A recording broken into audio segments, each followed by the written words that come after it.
இந்த நம்ம வாழ்கிற இந்த பூமி இருக்குது பார்த்தீங்களா, இதுவே வந்து 7 முறை உழக்கப்பட்டு 8வது முறை ப்ராசஸில் இருக்குதுன்னு சொல்கிறாங்க. உழுக்கிறதுனா அதை கம்ப்ளீட்டாக டெஸ்ட்ராய் பண்ணுறது, டெமாலிஷ், அழிக்கப்படுறது. மனிதன் நட்சத்திரங்களுக்கிடையே ஊடுருவக்கூடிய வல்லமை படைத்தவன். உங்களை பொறுத்த வரைக்கும் கடவுளுங்கிறது என்ன, ஆன்மாங்கிறது என்ன சார்?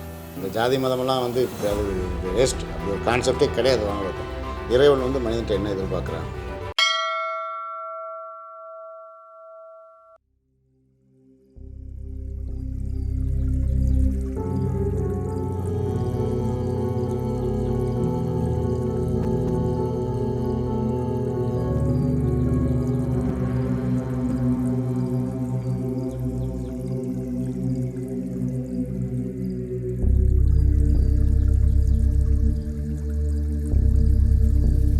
சார், இந்த டிஜிட்டல் வேர்ல்டில் ஆன்மாக்களோட பேசுகிறதுலாம் சாத்தியம் அப்படிங்கிறத எப்படி நீங்கள் நம்புனீங்க? இல்லை, ஃபஸ்ட்டு உங்களுக்கு இறை நம்பிக்கை இருக்கா? இறை நம்பிக்கைன்றது வானுலகம்னு ஒன்று இருக்குது, சரிங்களா? அப்போ கடவுள்னு ஒருத்தர் இருக்கான். இதில் வந்து எந்த வித மாற்று கருத்தும் இல்லை, எனக்கும் உங்களுக்கும்.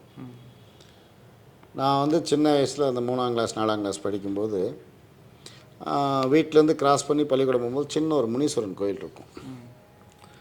அந்த கோயில்கிட்ட வந்து இந்த சினிமா போஸ்டர்லாம் ஒட்டியிருப்பாங்க ஆப்போசிட்டில். ஸோ அந்த போஸ்டரை பார்த்துக்கிட்டு அப்படியே அந்த சாமிகிட்ட நின்று ப்ரே பண்ணிவிட்டு அப்படியே ப்ரே பண்ணிட்டு போவோம். அப்போ எனக்கு ஒரு டெய்லி நான் வந்து ஒன்று பார்க்குறேன், ஒரு நாளாவது நீ என்கிட்ட பேசணுமில்ல, அப்போ தான் நான் வந்து நீ கடவுள் நம்ப முடியும் அப்படின்னு நான் போய் தெரியலனா தனியாக நிற்பேன். பேசுதான்னு பார்ப்பேன்.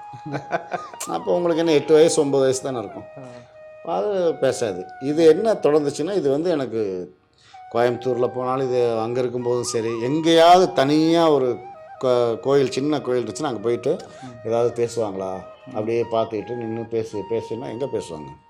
பேச மாட்டாங்க. இது இந்த தேடுதல் வந்து எனக்கு என்ன ஆச்சுன்னா, ஒரு மாதிரி தேடிகிட்டே இருந்தது. வந்து இந்த ஆன்மாக்களோட போர்டில் உட்காந்து பேசணுன்னா இது வேண்டாம் அப்படின்னு பிடிச்சேன். ஏன்னா கண்டிப்பாக இறைவனுக்கும் மனிதனுக்கும் ஒரு தொடர்பு நிச்சயமாக இருக்கும். ஏதோ ஒருத்தன் படைக்கிறான், கடவுள் படைக்கிறான், அப்படியே பிறக்கிறோம், வளர்கிறோம், சாப்பிட்றோம், தூங்குகிறோம், கல்யாணம் பண்ணுறோம், குழந்தை பெற்றுக்கிறோம், செத்து போய் இது ஒரு ப்ராசஸ்ன்னு அவன் படைச்சா ஏதோ ஒரு எதிர்நோக்கு இருக்குது அவன்கிட்ட. என்னமோ மனிதன்கிட்ட ஒரு எதிர்பார்ப்பு இருக்குது இறைவனுக்கு. ஸோ அந்த தாட் எனக்கு வர ஆரம்பிச்சது. ஏன்னா நான் வந்து முறையாக நான் புத்தகங்கள் அப்படின்னு படித்தது விவேகானந்தனுடைய 12 பாகங்கள், சரிங்களா? அதில் வந்து விவேகானந்தன் ஒரு வார்த்தை விடுவார், மனிதன் நட்சத்திரங்களுக்கிடையே ஊடுருவக்கூடிய வல்லமை படைத்தவன். ஸோ ஏதோ ஒரு சக்தி வந்து நம்மக்கிட்ட இருக்குது, எல்லா மனிதனுக்கும் இருக்குது. இந்த ஜாதி மதமெல்லாம் வந்து அது வேஸ்ட், அப்படி ஒரு கான்செப்டே கிடையாது அவங்களோட. இப்போ இதெல்லாம் தேடிட்டு இருக்கும்போது இந்த மாதிரி ஒரு விஷயம் வந்து நேரடியாக பேசும்போது எனக்கு பளிச்சுன்னு இது உண்மை, சாத்தியம், இது வந்து நம்ம யாரோட வேணாலும் பேச முடியும். நாம் கடவுள்னு நினைக்கிற ஒரு விஷயம் நிர்வாகமாக இருக்குது, மாயாஜாலமாக இல்லை அப்படிங்கிறது நான் உணர்ந்துக்கிட்டேன். சார், இந்த கடவுள்கிட்ட பேச ட்ரை பண்ணி அது நடக்காமல் போய் அதுக்கப்புறம் நீங்கள் ஆன்மாக்கள்கிட்ட பேசுகிறதுல உங்களுக்கு ஒரு சாட்டிஸ்ஃபேக்ஷன் கிடச்சிதுன்னு சொன்னீங்க. இதுதான் நம்ம தேடினது அப்படிங்கிற அந்த இடத்துக்கு முடிவுக்கு வந்ததாக சொன்னீங்க. உங்களை பொறுத்த வரைக்கும் கடவுளுங்கிறது என்ன, ஆன்மாங்கிறது என்ன சார்? ரெண்டுமே ஒன்று தான், சரிங்களா? முழுக்க இந்த பூமியை வந்து சயின்ஸில் தான் இயங்கிட்டுருக்கு. நம்ம வணங்குற சிவம், ஜீசஸ், அல்லாஹ் எல்லாமே உண்மை. அவங்க எல்லாமே ஒரு டாப் மோஸ்ட் காட். அவங்களுக்கு கீழே கோடிக்கணக்கான ஆன்மாக்கள் நிர்வாகம் பண்ணிகிட்ருக்காங்க. ஸோ அந்த நிர்வாகம் ஆன்மாக்கள் அப்படிங்கிறது வந்து உங்களுக்கு மனிதனும் கடவுளாகலாம் அப்படிங்கிற ஒரு கான்செப்ட் இருக்குது. ஒத்துக்கிறீங்களா? ஸோ அதுதான் அந்த ப்ராசஸ். அதை நீங்கள் புத்தகங்கள்லாம் படிக்க உங்களுக்குள்ளே தெரிஞ்சிடும் எதுக்கு இந்த ப்ராசஸ் அப்படின்னு. நான் ஏற்கனவே சொன்னேன், ஒரு மனிதனை படைச்சு அவன் சாப்பிட்டு தூங்கி எந்திரிச்சு இது ஒரு ப்ராசஸாக. ஸோ ஏதோ ஒரு எதிர்பார்ப்பு இருக்குது. அந்த எதிர்பார்ப்பு என்னங்கிறது அந்த புத்தகங்கள் படிக்கும்போது உங்களுக்கு தெரிய ஆரம்பிக்கும். மனிதன் வந்து இறைவன் வந்து மனிதன்ட்ட என்ன எதிர்பார்க்குறான். இந்த ஆன்மாக்கள் அப்படிங்கிற விஷயம் எப்படி இதுன்னா, இப்போ இந்த நம்ம வாழ்கிற இந்த பூமி இருக்குது பார்த்தீங்களா, இதுவே வந்து 7 முறை உழக்கப்பட்டு 8வது முறை ப்ராசஸில் இருக்குதுன்னு சொல்கிறாங்க. உழுக்கிறதுனா அதை கம்ப்ளீட்டாக டெஸ்ட்ராய் பண்ணுறது, டெமாலிஷ், அழிக்கப்படுறது. ஸோ இப்போ என்ன சொல்லிட்டுருக்காங்க, உலகம் அழிய போகுது. இந்த மாதிரி இது வந்து ரீசைக்கிளிங்கில் போயிட்டுருக்கிற பூமி தான் இது. ஆனால் இதுக்கப்புறம் இந்த பூமியில் ப்ராசஸ் இல்லை அப்படின்னு சொல்லிட்டாங்க. இதுதான் கடைசி அப்படின்னு. இந்த பூமியை உருவாக்கும் போது 245 வகையான வாயுக்களை வந்து இந்த பூமியில் நிரப்புவாங்க, ஓசோனை க்ளோஸ் பண்ணுறதுக்கு முன்னாடி. அதில் ஒரு வாயு வந்து விஸ்வா அப்படிங்கிற ஒரு வாயு இருக்கும். அந்த வாயுவோட தன்மை என்னன்னா, ஆன்மாக்களை மறைக்கக்கூடிய தன்மை வாய்ந்தது. சரிங்களா? ஸோ அந்த ஆன்மா வந்து இப்போ வந்து நம்ம கிராமங்களில் ஊர் சைடெல்லாம் பார்ப்போம், ஏங்க வெள்ளைய ஒரு உருவத்தை பார்த்தாங்க அப்படிமா. உண்மை அது. என்னன்னா, மனிதனை நேர்படுத்துவதற்கு வந்து பயம்ங்கிற ஒரு விஷயம் தேவைப்படுது அவங்களுக்கு. இதெல்லாம் நீங்கள் இந்த புத்தகங்களுக்குள்ளே போகும்போது அழகாக உங்களுக்கு கிடைக்கும். சாதாரண கண்ணை வச்சுட்டு நம்ம வந்து பார்க்க கூடாதுங்கிறதுக்காக அந்த விஸ்வாங்கிற வாயு போட்டிருக்காங்கன்னு சொல்கிறீங்க. ஆமாம், அந்த வாயு. ஸோ அப்போ என்னென்னா, இந்த மனிதன் வந்து ஒரு நம்பிக்கை, ஒரு பயம் இருந்தால் தான் நேர்வழிங்கிற ஒரு விஷயம் வந்து கிடைக்கும். அப்போ இந்த இடத்துல வந்து திடீர்னு வந்து அந்த விஸ்வாங்கிற வாயுவை மட்டும் விளக்கும்போது டக்குன்னு ஒரு நிற்கும், அப்புறம் க்ளோஸ் ஆகிரும். ஐயோ பார்த்தங்கம்மா. அது அப்படியே வந்து என்னன்னா, மனிதனுக்கு எப்பவுமே ஒரு விஷயம் கன்ஃபார்மாக சொல்லிடுறேன், அது அந்த பயம் இருக்கும். ஸோ அந்த ஆன்மாக்கள் வந்து நீங்கள் சொல்கிற ஆவி, நீங்கள் உங்கள் பயம், அது வந்து தவறானவங்க கிடையாது. அவங்க வந்து முழுக்க முழுக்க நிர்வாகத்திலே இருக்கிறவங்க.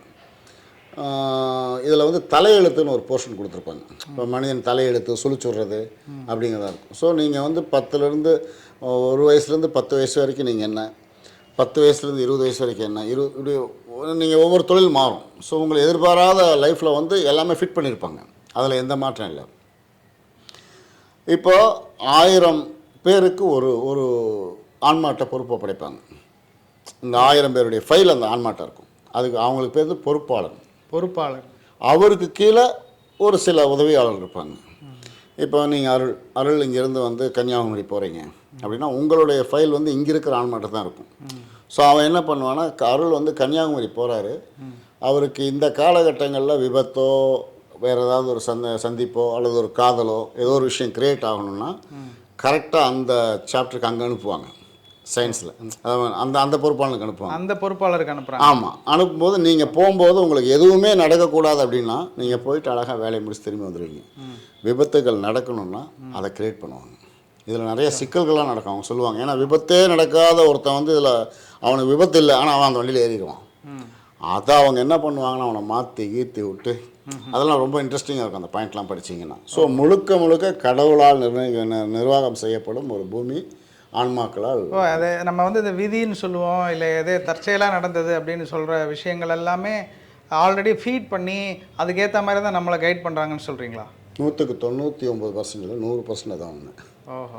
உங்கள் அதாவது விதிக்கப்பட்ட விஷயங்களில் இப்போ நீங்கள் வந்து ஒரு இயக்குனர் தான். இயக்குனருங்கிறது விதிக்கப்பட்டது. இந்த இயக்குனராகி எனக்கு வந்து கிடைச்ச போஸ்டிங்கை வச்சு நான் என்ன பண்ணுறேன் அப்படிங்கிறது மட்டும்தான் வந்து எதிர்பார்ப்பு. அதிகாரம் வந்துடுறதில்ல எனக்கு. ஆமாம். எப்போ ஒரு மனிதனுக்கு அதிகாரம் வருதோ அப்போ அங்கே வந்து அளக்கப்படும். அந்த அதிகாரத்தை நீங்கள் சரியாக பயன்படுத்துகிறீங்களா இல்லை அந்த அதிகார துஷ்பிரயோகம் பண்ணுறீங்களான்றது அவங்க கண்காணிக்கிறாங்கன்னு சொல்கிறீங்க. அதுதான் இதை வந்து அந்த ஆன்மாக்கள் கண்காணிச்சிட்டு இருக்குன்னு சொல்கிறீங்க. இப்போது நான் முறையாக ஸ்பாட்டுக்கு போகிறேன்னு சொன்னேன்ல. ஆமாம். இந்த ஷூட்டிங் ஸ்பாட்டுக்கு போகிறேன்னு சொல்லி, அப்போ ஃபஸ்ட் டைம் போகிறேங்கும்போது முதல் முறையாக மகன் ஸ்பாட்டுக்கு போகிறான்னு சொல்லிட்டு ஒரு 3-4 ஆன்மாக்கள் வந்தாங்க. அதாவது ஷூட்டிங் ஸ்பாட்டில் எப்படி நடந்துக்கணும்னு சொல்லிட்டு. அதில் வந்து தேவர் ஃபிலிம்ஸ், தேவர் தெரியுமில்ல உங்களுக்கு, பழைய அவர், ஏவிஎம் மெய்யப்ப செட்டியார், அப்புறம் எஸ்எஸ் வாசன், ஜெமினி எஸ்எஸ் வாசன், அப்புறம் இந்தி திரையுலகின் ராஜ் கபூர். அவர் எனக்கு வந்து ஆரம்ப காலத்துலேருந்து சினிமாவை பற்றின விஷயம் அவர் தான் பேசுவார். இப்போ தேவர் ஒரு வார்த்தை சொல்கிறார். எதுக்கு இதை சொல்கிறேன்னா, மனிதன் இங்கே அளக்கப்படுகிறான் அப்படிங்கிறது. நான் வந்து நிறைய படம் எடுத்திருக்கேன். சட்டை போடாத தயாரிப்பாளன் நான். வெறும் பட்டையை போட்டுப்பேன், கெட்ட வார்த்தைகள் நிறைய பேசுவேன். என் படம் எடுத்துகிட்டு இருக்கும்போது நான் வந்து துணை நடிகைகள் வந்து கோஷம் போட்டுட்ருப்பாங்க, வாழ்க ஏற்றி ஏதோ போட்டுட்ருப்பாங்க. அப்போ நான் ஸ்பாட்டுக்குள்ளே வந்தேன்னா அவங்கள எப்படி பார்ப்பேன்னா, என்னுடைய பணமும் என்னுடைய சிந்தனையும் வெற்றியடைய வேண்டும்னு போராடுற கூட்டமாக பார்ப்பேன். இவருடைய வெற்றிக்காக அவங்க போராடுறாங்க. நீயும் அப்படி தான் பார்க்கணும். இப்போ இருக்கிற தயாரிப்பாளர்கள் பாதி பேர் சிகப்பு தாவணி நல்லா இருக்கேன், ப்ளூ தாவணி நல்லா இருக்கேன், இது எப்படி சினிமா போடும். அதனால் நீ வந்து நடிக்க வர்றவங்கள வந்து உன்னுடைய சிந்தனையை வெற்றியடைய வைக்கிறவங்களாம் நீ பார்க்கணும். ஏவிஎம் செட்டியார் என்ன சொன்னார்னா, மகனே ஒன்றும் இல்லைடா, ஷூட்டிங் போகும்போது இந்த குழந்தை இருக்குது படத்தில், சின்ன கை குழந்தை, கண்ணாடி மாலைகள் இதெல்லாம் இருந்துச்சுன்னா 2 ஆர்டர் பண்ணேன். இப்போ 2 மாலை 4 ஆர்டர் பண்ணுவேன். குழந்தைன்னா 2 குழந்தைய வச்சுக்குவேன். ஏன்னா எப்போ வேணா உடம்பு கண்ணாடினா உடையும். அது எனக்கு சந்தோஷம் படத்துல யூஸ் ஆச்சு. என்னென்னா கடைசியில் சுவலட்சுமி சரவணன் கல்யாணம் பண்ணிட்டு வருவாங்க. நான் 4 மாலை வாங்க சொன்னேன். அப்போ சரவண சாரோட அண்ணன் பாபு ஒருத்தர் இருப்பார். அவர் தான் ப்ரொடக்ஷன் 2 போது ரவி அப்படி ஒரு மாதிரி பேசினார். சரி ஓகே விட்டேன். நம்ம அவங்க சொன்னதை வச்சு 4ன்ட்டோம். அது என்ன ஆச்சுன்னா எடுத்துக்கிட்டே இருக்கும்போது டேரக்டர் வந்து ஃபஸ்ட் ஷாட்டை வந்து லாஸ்ட்டாக எடுக்கிறாரு. எடுக்கும்போது வெறும் 6 தான் இருக்குது. ஏங்க மாலை வேணுங்க அப்படின்னா நான் சும்மா இருக்காமல் அப்பயே சொன்ன 4 மாலை வாங்கன்னு சொன்னால் ரவிக்குமார் சார் பார்த்து சொன்னீங்களா நீங்கள்? நான் சொன்னேன் சார். நீங்கள் என்ன சரவணன் கேட்டார். நேரம் பார்த்து காலை வர்றியா? அரை மணி நேரம் ஷூட்டிங் நின்றுச்சு. ஸோ இந்த மாதிரி ப்ரிகாஷியஸாக இப்படிலாம் இருக்கணுங்கிறத அவங்க அவங்களுக்கு சொல்லி அனுப்புகிறாங்க. ஸோ ஆன்மாக்கள் அப்படிங்கிற விஷயம் வந்து இறைவன் தான் அப்படிங்கிறது எந்தவித சந்தேகமும் இல்லை.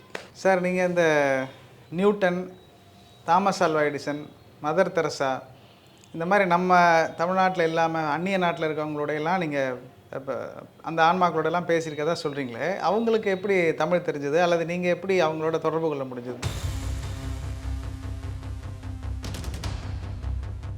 தமிழ் தெரியுமா தெரியாதா அந்த விஷயங்களாம் இல்லை. நீங்கள் எந்த ஆன்மாக்களோட பேசணும் அப்படிங்கிறத யார் முடிவு செய்வா? நீங்களா அவங்களா? இல்லை உங்களால் இந்த ஆன்மாக்களோட பேசணும் அப்படின்னு தேர்வு பண்ணி பேச முடியுமா?